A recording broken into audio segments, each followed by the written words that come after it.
decided to do his review, so it's time for the Bruce's turn. Batman vs. Superman: Dawn of Justice, the Bruce review. I'm going to break it down to 3 categories: the good, the bad, and the awful. There's no ugly in this movie. It's awful. So, okay. When I went to see it, the theater was packed. Okay, now, I've read that this movie has broken so many box office, like the highest grossing comic book movie of all time. And then everybody are on their high horse like, oh, take that, Marvel. But there were 4 Transformers movies, so you cannot. People wanted to see this movie. People were going to see this movie no matter what happened, good or bad.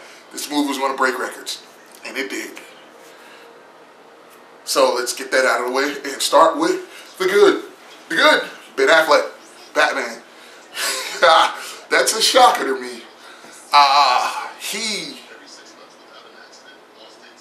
He plays just the old disheveled, just like he's been doing it for a while and it's just taking its toll on him. It's like he doesn't know what he's fighting for anymore, but he just knows that he has to fight. Because me and my brother had this conversation, and I'll talk about it later, about the motivation. I didn't get his motivation. Like everybody's motivation in this movie is thinly veiled. But I think that that plays well with this Batman. He doesn't know what his motivation, he's been doing it for so long that just anything that he sees as a slight, he's going to take. Murders the fuck out of people, you know. Because the 5 people follow me. I hope that you've seen this movie before you watch this. But just murders the shit. Like, okay, that'll be later. But he delivers. Okay, there's 2 saving graces to this movie: Batfleck and Jesse Eisenberg's Luthor. So let me go into Luthor. Okay, Alexander Luthor Jr., as I'm calling him, because this is Lex. So this is like, was it Earth? Yes, Earth 3 Lex, comic book wise. Lex Luthor Jr. after, you know, when he made, like when Supergirl was rolling with him. Bah, comic books.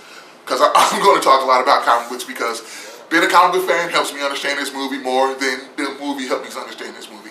So, Affleck, Eisenberg.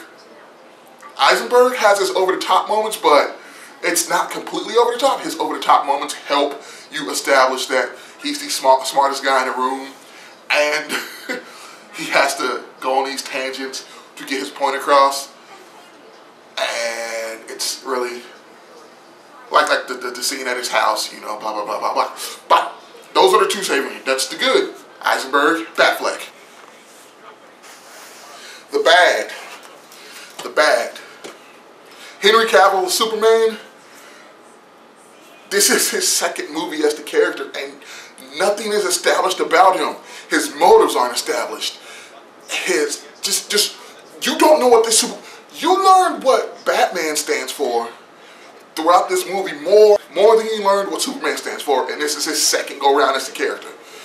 Now I get that you have to establish your Batman to some extent, your Wonder Woman, get to later, but it really, you do nothing for this character.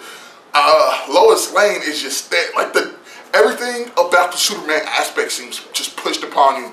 Like there's been this progression of this character from Man of Steel to Dawn of Justice that no one sees. It's just there. They just do it and then they throw it out there, and then you're like, I feel like you just feel like you're missing something with this. You're missing a lot. So the Superman stuff is just forced. It's thrown upon you.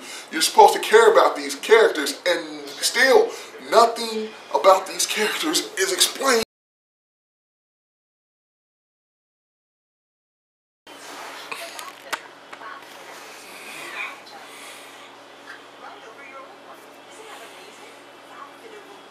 The awful.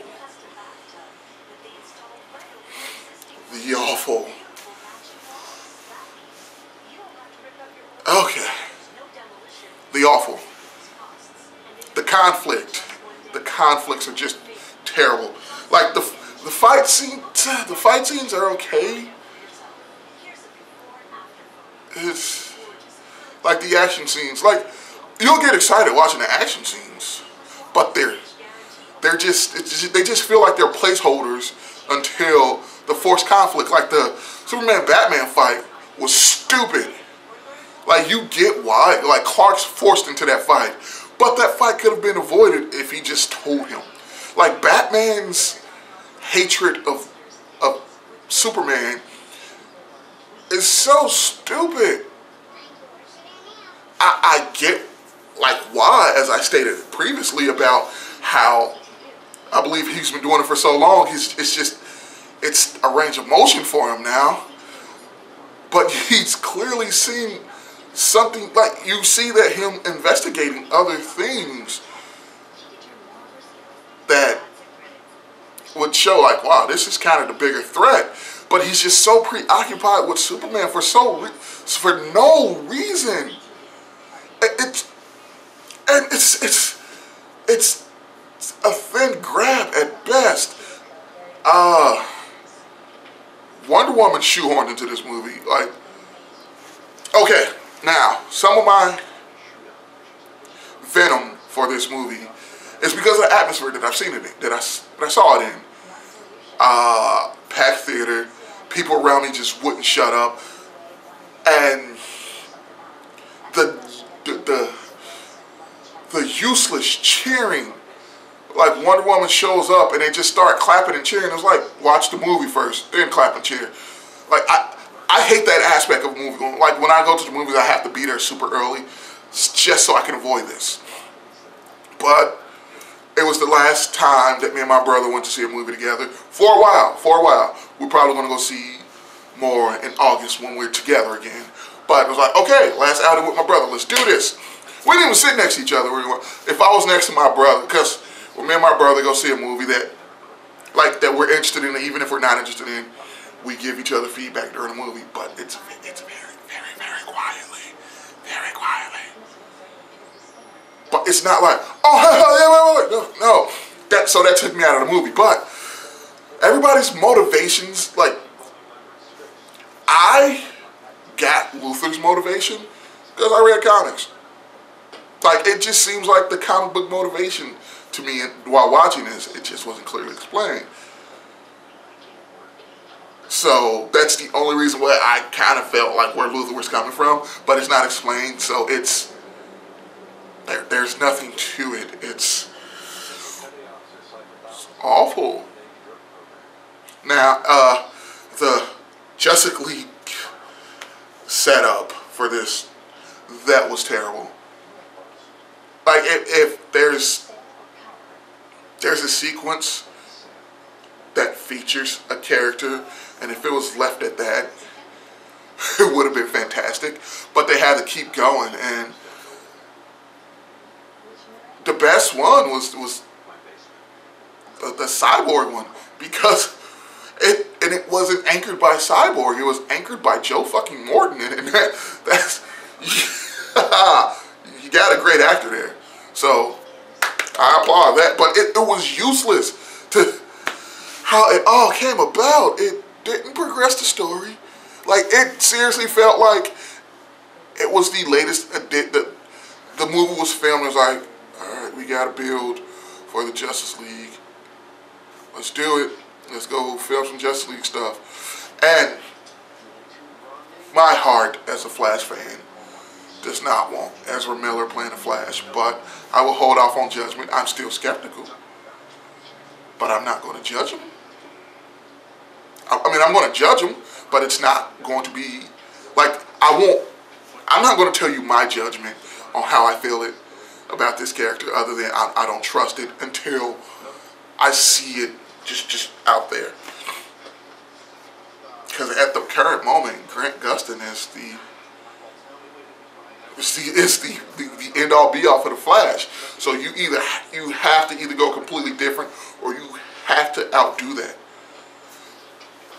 Okay, back to where I was going with this. The awful. Okay, Wonder Woman. Okay, let me get this out there. I'm not a Wonder Woman fan, so I don't think this. So I think that might skew me a little bit, but it did. The only time any of the Wonder Woman stuff made sense was until the last fight. And it still didn't make any sense because that fight.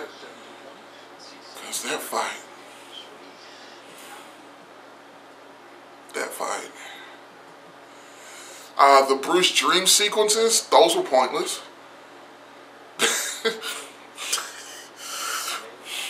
Those, yeah. The opening of this movie is awful because it's the Batman origin. You don't have to do Batman's origins anymore. Please stop doing Batman's origin. My final thoughts. This movie is a contradiction. It's enjoyable and it's also not enjoyable. It's a hopeful movie, just executed terribly. So go see the movie. Base your own opinion on the movie. People are going to go see this movie regardless if it's good or not. And that's what happened. So I suggest that you see the movie. Well, if you want to see the movie, go see the movie. Nothing I say is going to change your idea. But this movie's a contradiction. And yeah, that's it. Bruce for the Brothers Deconstruction.